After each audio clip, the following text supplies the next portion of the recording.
Judul novel Tanah Air Beta.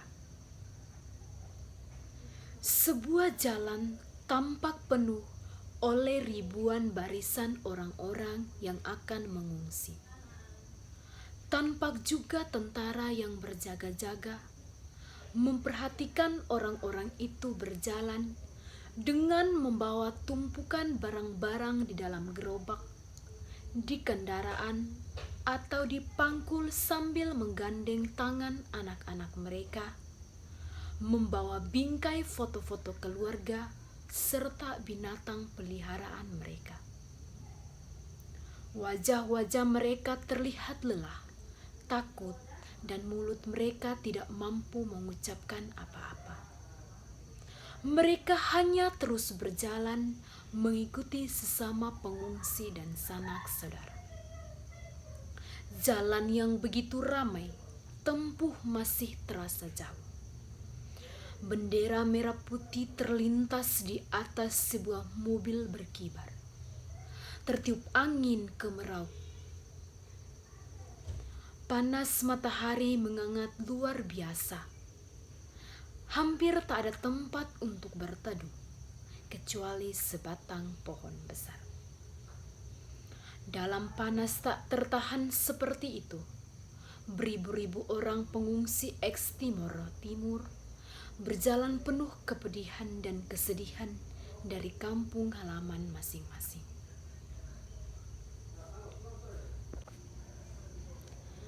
Mama Tatiana, seorang ibu muda berambut ikal kemerahan, ikut berjalan di antara barisan itu. Di wajah cantiknya terpancar rasa lelah dan rasa sedih yang begitu mendalam. Sebelah tangannya mengapit tikar sambil menggandeng putrinya Miri. Sedangkan orang lain membawa rantang dan jergen berisi air minum. Seberapa jauh langkah Mama Tatiana, langkahnya kemudian terhenti dan berhenti saat melihat perbatasan di depannya. Senyumnya mengembang, menandakan kelegaan. "Kita susampe," kata Mama Tatiana pada Miri. Mereka lalu melanjutkan perjalanan dengan langkah yang terasa lebih ringan.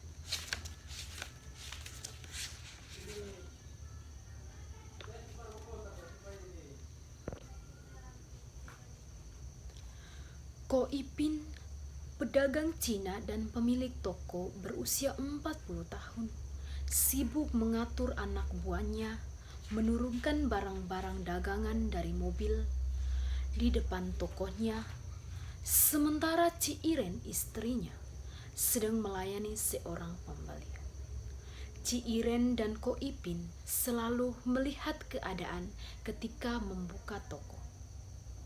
Mereka masih merasa trauma kalau tiba-tiba terjadi lagi aksi penjarahan. Meskipun sekarang keadaan sudah lebih tenang dan aman, tapi Ci Iren dan Ko Ipin tetap waspada. Siang ini mereka sedang memasukkan barang dagangan, sementara Ko Ipin mengawasi dengan duduk di luar. Toko mereka berada di pinggir jalan, sehingga banyak orang dari perjalanan singgah sebentar untuk membeli berbagai macam barang dan kebutuhan sehari-hari. Ci Iren mengeluarkan tas hitam yang terbuat dari kulit ke hadapan pembelinya. "Saya baru dapat tas, coba tebak berapa harganya?" Sonde tahu si pembeli kelihatan penasaran melihat tas yang bagus itu. Lalu Ci Iren membisikkan harganya dan ia terkejut mendengarnya. "Oh, mahal eh? Ini banyak ibu penjabat yang pakai," kata Ci Iren antusias. Begitu percakapan terhenti, terlihat Miri datang dengan penuh semangat. Ia menyapa Ko Ipin di luar toko, kemudian masuk dan gembira melihat Ci Iren. "Sore Miri," Ci Iren menyapanya. "Sore Ci Iren." melihat-lihat isi toko serba ada yang menjual berbagai macam peralatan, makanan, sampai pakaian. Matanya berkeliling hingga sampai pada telepon yang berada di atas meja. Mary melangkah mendekati telepon itu. Ci Iren mengerti keinginan gadis kecil itu. Ia mengikuti langkah Mary dan berhenti di depan meja telepon. Mary mau pakai telepon kok? Mary terlihat senang. Memang saya boleh pinjam kok? Ci Iren mengangguk. Pakai sa. Ia mengamati wajah Mary di depannya. Mau telepon siapa? Kakak Mauro, dia tinggal di rumah Om Paulo di Maliana. Mary penuh kegembiraan dan penuh harapan mengambil gagang telepon. Ada nomornya kok?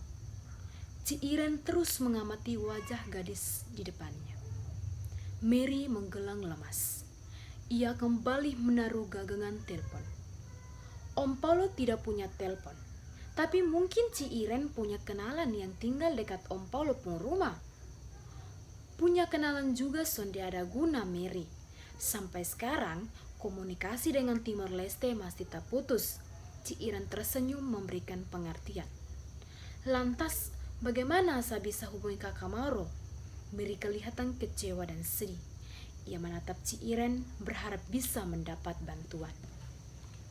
Ci Iren menarik napas dalam-dalam, tidak tahu mesti berbuat apa. Tapi sebelum Mary pergi, ia segera berkata, Mary, tunggu sebentar, ada sedikit titipan buat kopu mama. Mary terdiam di tempatnya. Ci Iren memang sangat baik. Selalu mau berbagi dengan orang lain. Karena letak toko tidak jauh dari rumahnya, Mary sering main-main ke sini dan sering bantu-bantu. Ci Iren kalau dandan selalu rapi dan wangi, berbeda dengan Ko Ipin yang sedikit cuek. Mary melihat-lihat lagi sekelilingnya sambil menunggu Ci Iren mengambil barang. Kita semua bersaudara besar. Carlo dengan bangga membuka pintu pagar untuk omnya. Om Abu Bakar kali ini mengendari motor dengan tangki besar. Carlo tersenyum senang lepas Om Abu Bakar pergi. Lelaki tua itu penuh gaya dan semangat menuju pom bensin, membuat petugas dan di sana terheran-heran melihatnya. Beberapa saat petugas masih terkejut melihat gaya motor Om Abu Bakar. Ia mengamati motor dan dengan mulut tengah. Ini bukan jergen tapi tangki motor. Isi penuh sah, kata Om Abu Bakar sangat bangga. Petugas mengangguk dan lekas mengambil selang pengisi bensin. Sambil menunggu, Om Abu Bakar tersenyum gaya dengan model motornya yang baru. Tidak beberapa lama, seorang pengendara motor datang. Ia terkejut dengan tangki besar motor Om Abu Bakar. Dia amatinya tangki motor itu dengan takjub. Om Puk Ide memang betul-betul terlalu hebat. Sekarang su bisa bantu mama jual bensin eceran. Tangki bebangka itu. Mary, Mama Titiana menggeletak, membuat Mary mau mengulur tangan untuk Carlo. Carlo juga ikut mengulurkan tangannya, tetapi saat berjabat tangan, Mary merasakan ada sesuatu di tangannya. Saat membuka tangannya, ternyata ada seekor serangga. Mary berteriak dan suasana kelas kembali ramai karena kejahilan Carlo. Karena keributan yang Mary dan Carlo perbuat, keduanya dihukum berdiri tegak dan menghormati kepada bendera merah putih. Tidak ada satupun yang berbicara, meski panas matahari terasa terik. Waktu pulang sekolah pun tiba. Mama Titiana keluar dari dalam kelas bersama anak-anak yang lain memberi salam. Kemudian Mama Titiana berdiri. Sebuah pesan dari Mauro. Miri sedang melihat baju yang dijual di dalam toko. Sementara Ko Ipin beres-beres dan Ciren menghitung bon-bon belanja hari ini dengan menggunakan sempoa. Malam sudah mulai turun dan toko terlihat sepi. Lampu yang dipasang hanya lampu neon bercahaya remang. Miri memutar-mutar baju yang digantung dan menemukan kaos lengan buntung berwarna merah. Ia memperhatikan kaos itu dan sangat menyukainya. Ciren, yang ini pun harga berapa? Miri mengeluarkan dari tempat baju dan menunjukkan kepada Ciren. Ciren melihat baju itu dan berhenti menghitung. Itu kaos buat laki-laki sayang. Lagi pula, dia pun ukuran terlalu besar buat kau. Saya memang mau beli buat Kak Mauro. Miri semangat dan antusias. Dia membayangkan kakaknya pasti sangat cocok dengan baju itu. Kalau diukur-ukur dengan umurnya, ukurannya pasti pas. Ciren terkejut mendengarnya. Ia menatap Miri yang sedang mengamati kaos itu dengan penuh minat. Oh Ipin yang ikut mendengar menghampiri Miri. Begini sah, kalau lupung kakak Mauro datang, Miri datang kemari buat ambil ini kaos. Pasti beta kasih diskon, ujar Koh Ipin menghibur. Mata Miri melebar senang. Betul kok, Ciren. Ciren yang kembali sibuk menghitung-hitung bon-bon, tersenyum dan mengangguk. Miri tiba-tiba saja terpikir sesuatu. Wajahnya berubah bersedih. Bagaimana kalau nanti orang lain subeli? Ia menatapi kaos dalam pegangannya. Kok Ipin ikut tersenyum. Jangan khawatir, biar beta simpankan buat lupung kakak Mauro. Kok Ipin mengambil kaos itu dari tangan Miri dan menyimpannya. Kon Ipin tersenyum. Miri kembali melihat-lihat isi toko dan menemukan jam dinding baru di sana. Karena sering ke toko ini, Miri kenal betul barang-barangnya. Dan jam itu selama ini belum pernah dilihatnya. Jam dindingnya bagus sekali, Ci, ucapnya. Oh itu, hadiah dari Bupati, jawab si Iren sekenanya. Miri memperhatikan jam dan teringat pada ibunya yang sedang menuju Mota Ai. Berapa lama perjalanan sampai perbatasan Mota Ai? 8 jam kira-kira, jawab Ko Ipin. Miri kembali menatap jam sambil bergumam. Berarti sebentar lagi, Mama sudah sampai ya. Dalam hati, ia juga berharap Mama kembali membawa kabar baik tentang Kak Mauro dan mereka bisa kembali bersama lagi seperti dulu. Matahari pagi, tetapi Mama Titiana tidak menjawab. Ia terus berdiri dan dia membisu di satu sisi jembatan. Menatap jalan kosong dengan pandangan menerawang. Rasanya mungkin ingin menangis, tapi beberapa hal pedih sebelum ini membuatnya tidak bisa menangis. Mama tadi terpaku membiarkan Om Abu Bakar bingung dengan keadaan ini dan tidak bertanya lagi. Miri rasanya ingin berteriak karena senang. Kak Mauro akan pulang. Saya pergi dulu, Mak. Dengan cepat ia berlari. Ia harus memberitahu Carlo biar anak jalil dan nakal itu tahu rasa. Miri berlari dengan penuh semangat menuju danau tempat bisa mereka bermain. Ia tahu benar sore-sore begini Carlo sedang main air di sana bersama teman-temannya. Perkiraan Miri benar. Di danau, Carlo sedang mandi dan bermain air bersama beberapa temannya. Mereka tampak gembira sekali, tertawa dan saling menyipratkan air. Miri berdiri di pinggir danau yang terdapat bebatuan besar. Ia menatap ke arah Carlo. Carlo. Miri menyerukan namanya. Membuat Carlo dan teman-temannya menatap dengan pandangan bertanya-tanya.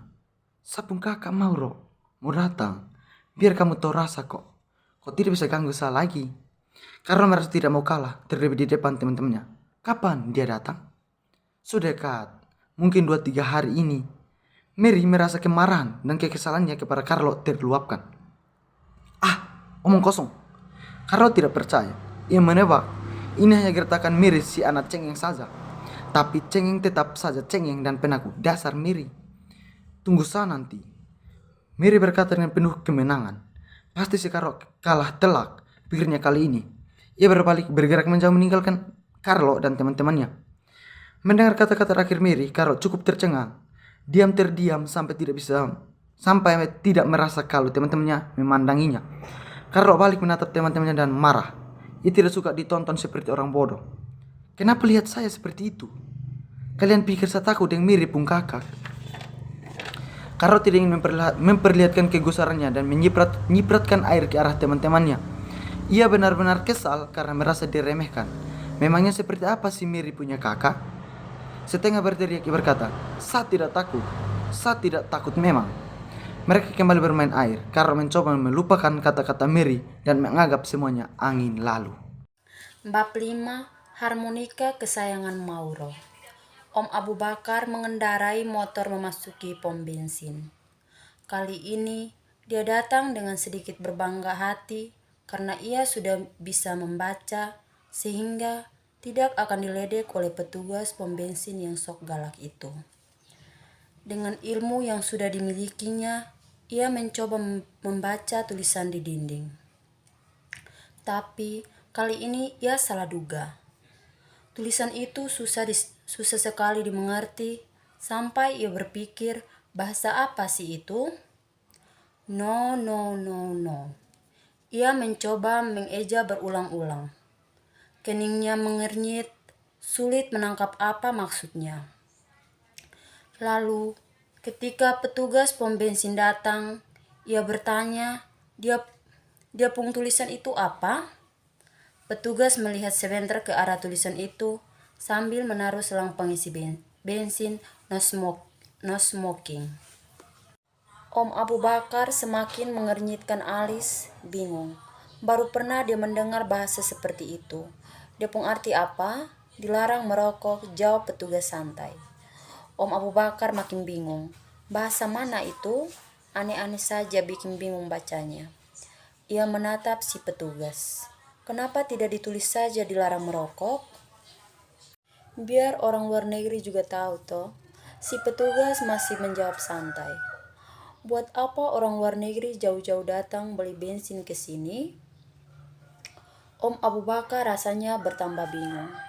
Ada-ada saja orang yang bikin peraturan itu menuliskan bahasa macam ini di sini. Siapa pula yang dimengerti? Dirinya saja tidak.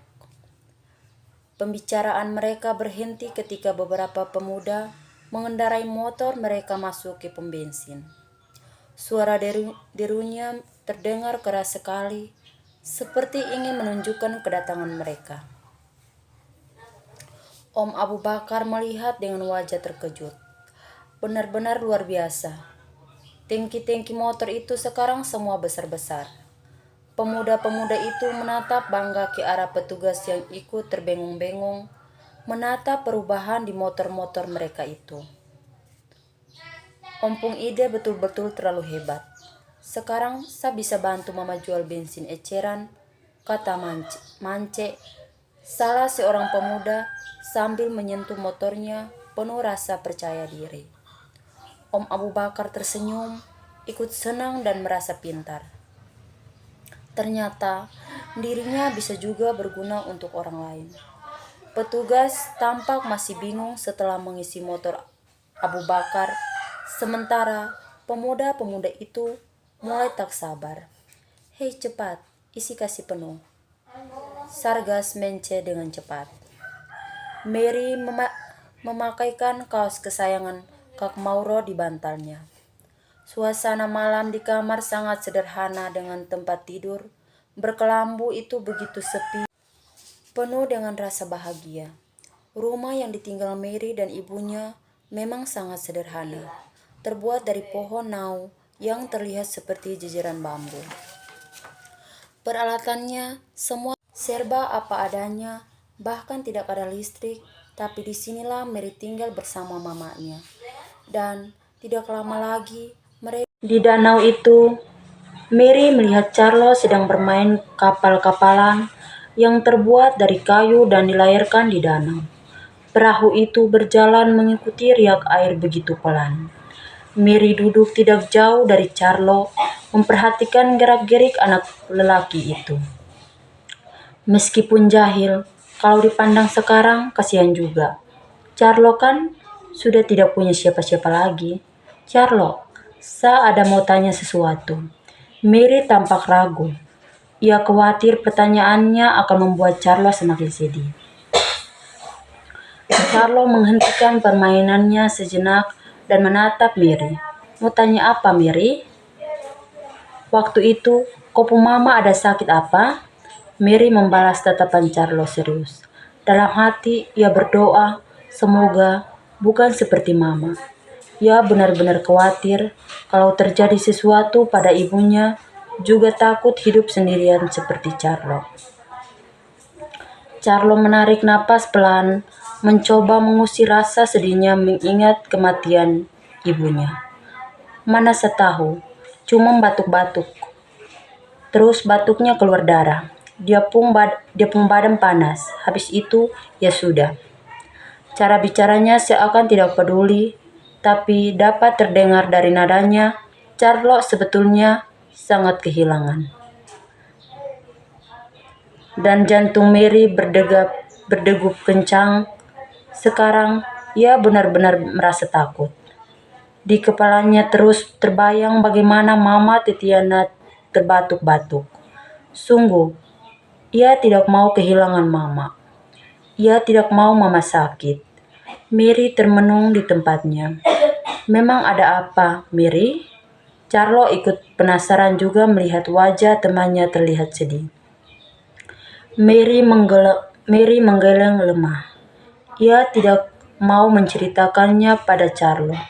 Ia hanya mau melindungi Mama, membuatnya agar sehat dan ceria lagi seperti biasa. Mary kembali pulang dengan wajah penuh rasa khawatir. Dari arah pintu masuk, ia memperhatikan Mama Titiana sedang sibuk di dalam rumah. Sekali terdengar batuknya, lebih parah dari sebelumnya. Mereka melangkah perlahan. Tubuhnya ikut lemas melihat bagaimana ibunya menderita sakit seperti itu. Apa ada yang Mama simpan? Mary bertanya-tanya. Mama Titiana tidak mengindahkan kehadiran putrinya. Dia terus sibuk beberes sambil menutup mulutnya ketika batuk. Lemah. Sampai beberapa saat, Mama Titiana menyadari kehadiran seseorang di belakangnya. Ia cukup terkejut melihat tatapan Mary yang kebingungan. Kenapa? Kok lihat Mama seperti itu?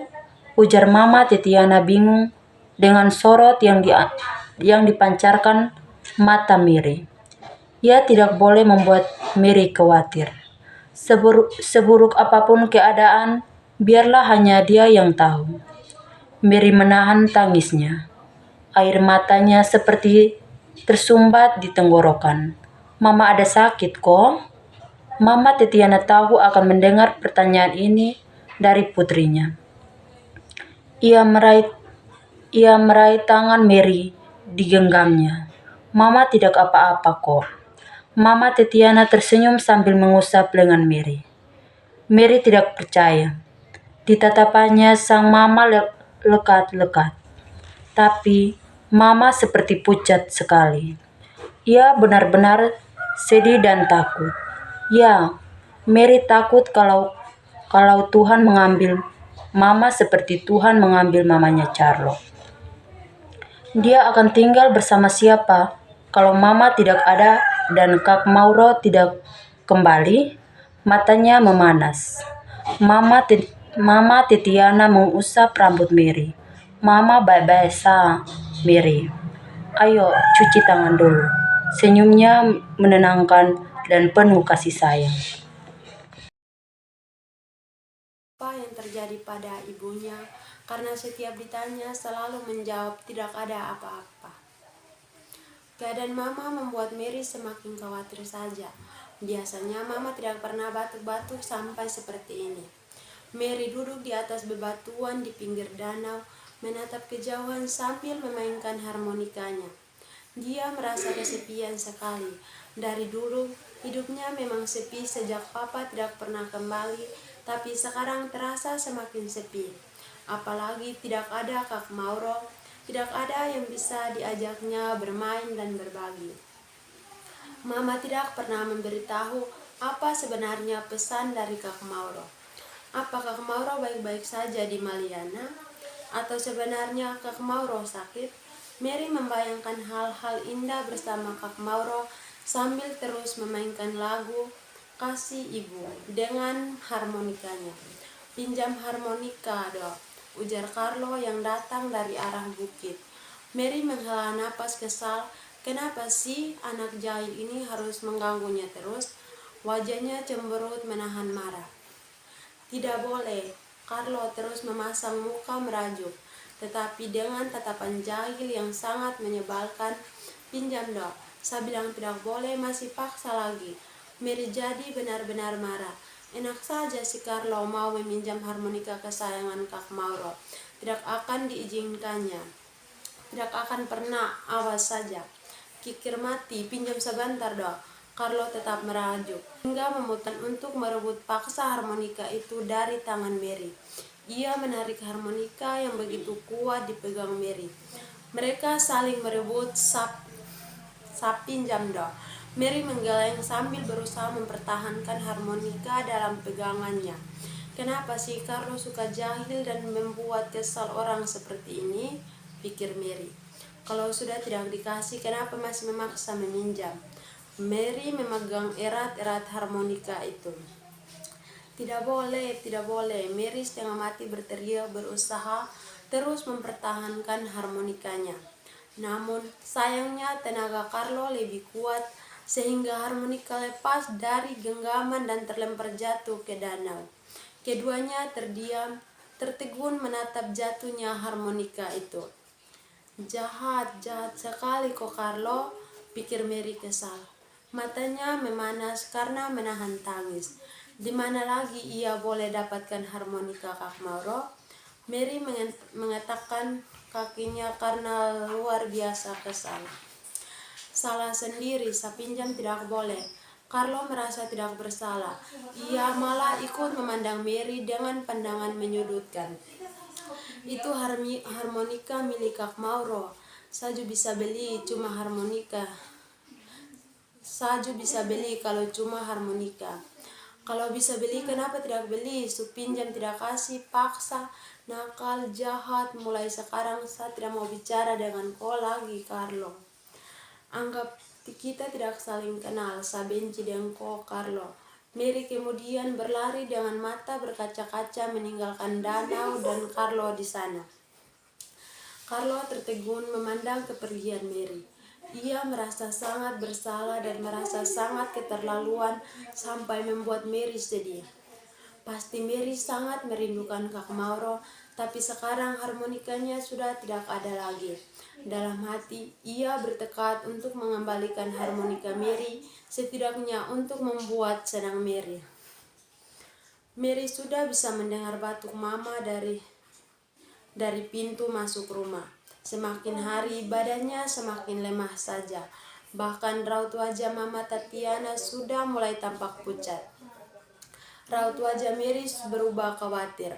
Kalau mama sampai kenapa-kenapa bagaimana? Rasanya ia ingin menangis. Ia tidak mau kalau tidak ada mama dan kakak Mauro. Juga tidak mau kalau harus hidup sendiri. Mary perlahan berjalan mendekat, mendengarkan suara batuk mama semakin jelas. Mama biasanya bersemangat, memasak, mengajar, atau berkebun. Tidak biasanya mama terus menyibukkan diri di rumah seperti ini. Tidak mau melihat mama sakit seperti itu, Mary segera berlari mencari Dokter Joseph.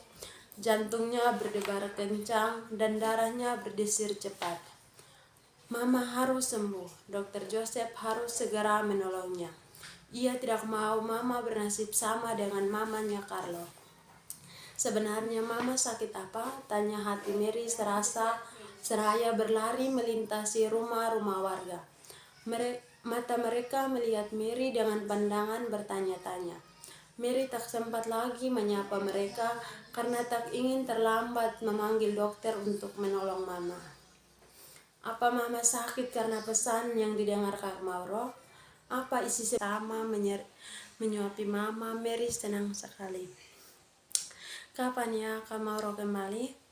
Mama pasti sudah rindu sekali sampai sakit begitu. Kalau ada Kak Mauro, mereka bisa menjaga mama bersama-sama. Tapi tidak. Kalau Kak Mauro tahu mama sakit, pasti khawatir dan panik. Biarlah, semoga mereka bertemu saat mama sudah sehat. Mary sempat melihat Om Abu Bakar berada di dalam ruangan mama. dalam ruangan, Mama membawa sesuatu dalam kantong plastik hitam. Ia melihat Mama dan Om Abu Bakar sedang berbicara serius. Mama duduk di atas tempat tidur dan mengajak Om Abu Bakar duduk di sebelahnya. Mary jadi penasaran dengan pembicaraan mereka. Ia terdiam mendekat ke pintu agar dapat mendengar suara lebih jelas. Mary sempat melihat Om Abu Bakar. Abu, ada hal penting yang harus saya sampaikan. Suara Mama terdengar masih lemah. Mary merasakan deg-degan, sepertinya Mama punya rahasia. Kenapa tidak pernah diceritakan kepadanya? Apa soal penyakitnya yang parah? Apa soal umurnya yang tidak akan lama lagi? Mary jadi semakin takut. Om Abu Bakar mendengarkan baik-baik semua perkataan Mama Tatiana. Dari raut wajahnya terlihat kecemasan juga.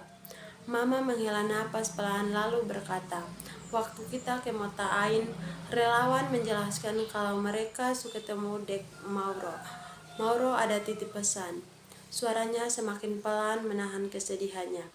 Pesan itu membuat saya rasa terpukul sekali. Mauro tidak mau ketemu dengan saya, dia hanya mau ketemu dengan Mary. Apa? Mendengar kata-kata Mama membuat Mary sangat terkejut. Kenapa Kak Mauro begitu? Kenapa Kak Mauro jadi benci sama Mama? Mary sedih sekali. Ia berharap segera bertemu Kak Mauro untuk bisa menjelaskan kalau Mama sangat sayang padanya dan sangat merindukannya sampai Mama jadi sakit begini. Mata Mama Tatiana berkaca-kaca. Ia sempat terdiam sesaat sebelum melanjutkan. Mauro tidak sama seperti Mary, dia suka sakit-sakit. Waktu itu Mauro baru sembuh dari tipus. Dia tidak boleh capek. Yang ada di saku pikir waktu itu cuma mau titip Mauro. Nanti pasti saya akan jemput dia kembali kalau keadaan membaik. Tapi Mauro tidak suka dengan saya. Mauro tidak mau ketemu saya lagi.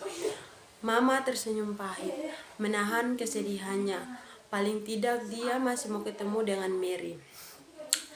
Mary lebih terkejut lagi mendengar suara hampir serak Mama karena menahan tangis. Kak Mauro harus tahu keadaan yang sebenarnya. Kak Mauro tidak boleh salah paham dan membenci Mama. Mary berlari meninggalkan tempatnya berdiri. Ia harus menemui Kak Mauro segera. Di dalam kamar, Om Abu Bakar merasa prihatin, ikut sedih dengan cerita Mama Tatiana tadi. Lalu ia segera berdiri. Saya pergi ke dokter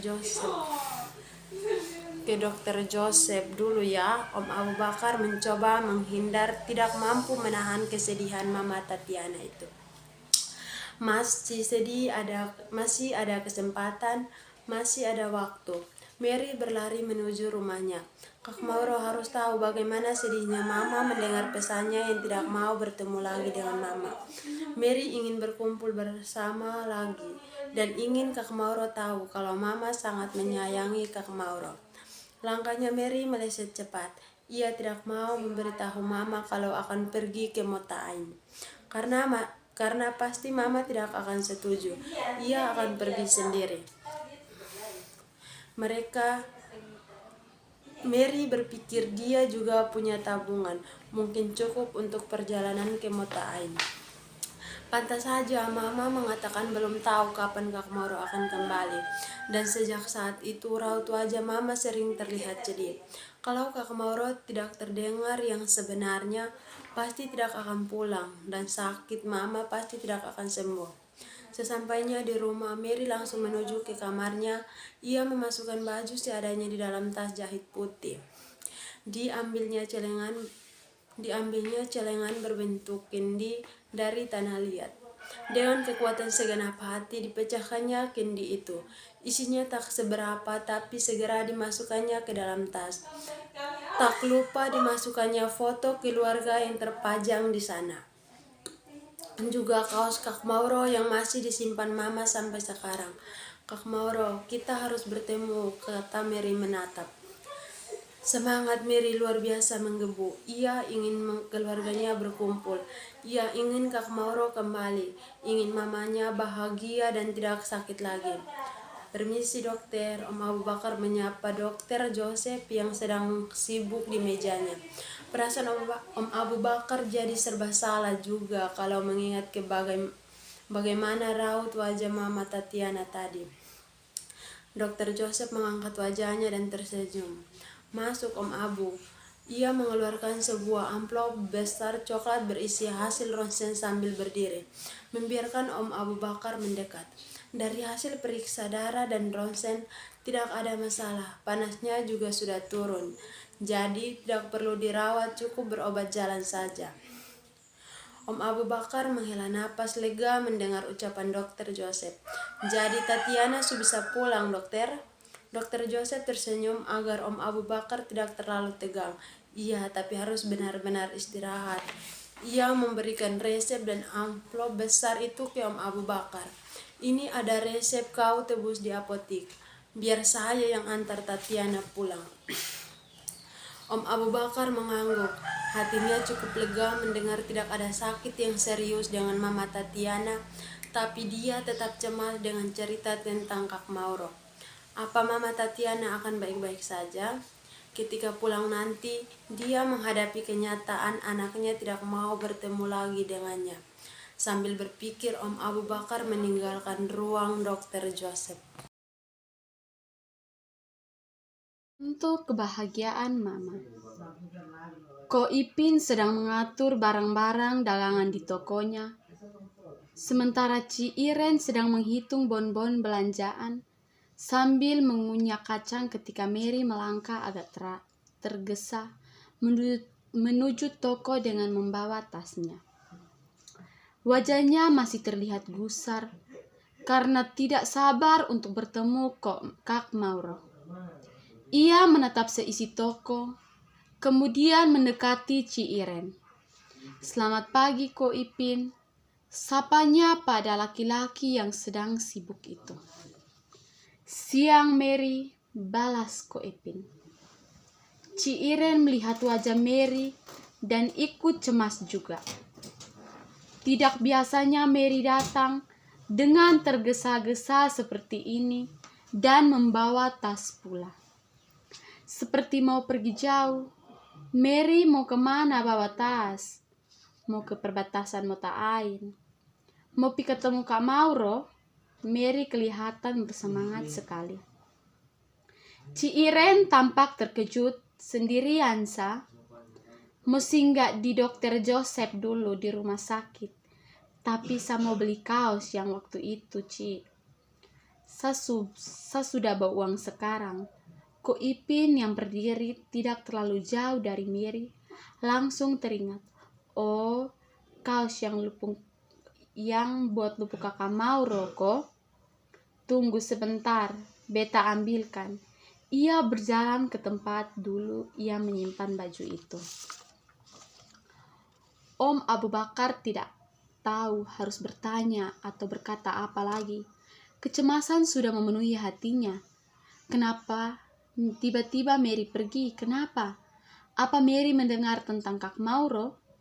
Om Abu Bakar lekas memberikan obat dan amplop pada Mama Tatiana, lalu pergi mencari Mary.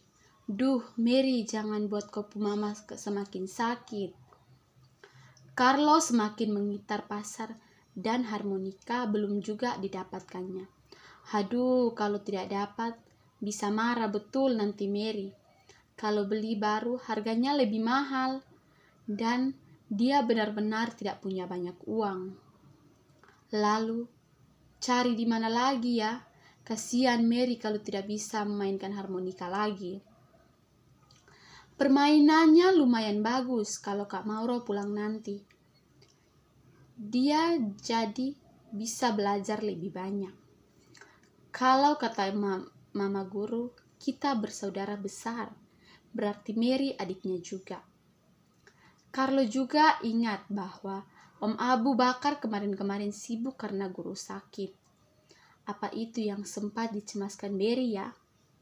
Separah apakah mama guru sakit? Apa mama guru akan meninggal seperti mamanya? Carlo jadi cemas untuk membayangkannya. Ia tidak tega melihat Mary hidup sendirian seperti ini. Mary kan cengeng, pasti setiap hari dia menangis ketakutan. Saat Carlo sedang melihat-lihat, ia menemukan sesuatu di lapak. Apa itu harmonika? Matanya melebar senang kalau itu benar-benar harmonika. Carlo, terdengar suara Om Abu Bakar. Ia segera menoleh, melihat omnya di atas motor dengan wajah cemas. Carlo jadi bingung dan juga melihatnya. Carlo, apakah kamu melihat Mary? Tanya Om Abu Bakar setengah panik. Tidak, Carlo menggeleng. Nah, kopi bantu cari. Memangnya ada apa, Om Abu? Jangan tanya banyak, cari dia. Tapi Om Abu Bakar tidak menjelaskan lebih lanjut lagi. Carlo jadi khawatir juga. Kemana Mary? Kenapa tiba-tiba pergi? Carlo terus memandang kepergian Om Abu Bakar dengan wajah penuh tanda tanya. Perjalanan Carlo mencari Mary. Mary menghela napas panjang sambil mengunyah coklat yang diberikan si Irene. Ia teringat mamanya. Apa mama baik-baik saja sekarang? Apa mama marah saat tahu dia pergi ke Mata Ain, tidak minta izin dulu? Tapi Mary melakukan ini untuk mamanya juga, biar mama tidak sedih lagi. Maksud mama tidak menceritakan pesan pada Mary mungkin baik. Mama tidak mau Mary sedih, biar Mary bisa belajar tenang tanpa memikirkan mama atau Kak Mauro. Mary tahu mama juga sangat merindukan Kak Mauro. Buktinya mama sampai sakit begitu karena itu tekad Mary ke Mata Ain untuk menemui Kak Mauro semakin bulat. Mary masih ingat bagaimana dia dan Kak Mauro bersama-sama waktu kecil. Kak Mauro memang suka sakit-sakit tapi tetap bisa mengajari Mary banyak hal. Salah satu bermain harmonika. Suara harmonika saat ditiup Kak Mauro indah sekali sampai tidak ingin berhenti mendengarkannya. Harmonika. Mary jadi ingat kalau harmonika kesayangan tercebur oleh Carlo. Anak itu menyebalkan, jahat. Kalau nanti ada uang lagi, pasti akan dibelinya harmonika baru. Biar bisa main-main sama Kak Mauro lagi seperti dulu. Kedua laki-laki itu saling pandang lagi, bingung dengan penuturan Carlo. Seorang lagi ganti bertanya, yang kita ingin tahu bukan itu adek, tapi ciri-ciri fisiknya. Carlo menangis ingat lagi bagaimana ciri fisik Mary ya. Ia menggerakkan tangan untuk menjelaskan, yang ditingginya, dia tingginya kira-kira seperti ini. Lalu karena dirasa salah, diturunkannya lagi dan dinaikkan lagi. Terus bentuk badannya, bagaimana cara menjelaskannya? Carlo kehilangan akal. Dia jadi bingung sendiri. Kedua laki-laki tadi menggelengkan kepala melihatnya karena bingung. Mereka lalu meninggalkan Carlo yang juga bingung dengan penjelasannya sendiri. Aduh, kalau sudah begini, mau cari di mana lagi? Carlo jadi putus asa karena tidak bisa menemukan Mary. Hei, adek, sini sebentar. Kau cari kopu adik perempuan kah? Tadi ada adek Nona kasih lihat dia uang. Tanya apa uang itu cukup buat ke Mata Ain. Saya bilang perjuangan Mary dan Carlo mencari Mauro. Jalan aspal semakin panas dengan debu yang ditiupkan oleh kendaraan-kendaraan yang melintas di sekitarnya. Mary merasa lelah sekali. Jalan yang ditempuhnya tidak cukup jauh, dan jalan di depannya tidak tahu di mana ujungnya. Berapa lama lagi untuk sampai ke Mata Ain? Tanya Mary dalam hati. Lapar sekali tapi terus ditahannya. Tidak satu orang pun yang dikenalnya sepanjang perjalanan ini. Mau menumpang kendaraan, ada perasaan takut. Dia tidak bisa seperti itu. Tidak seperti Carlo yang suka seenaknya. Apa yang sedang dilakukan Mama sekarang? Apa Mama menyusul untuk ikut menemui Kak Mauro?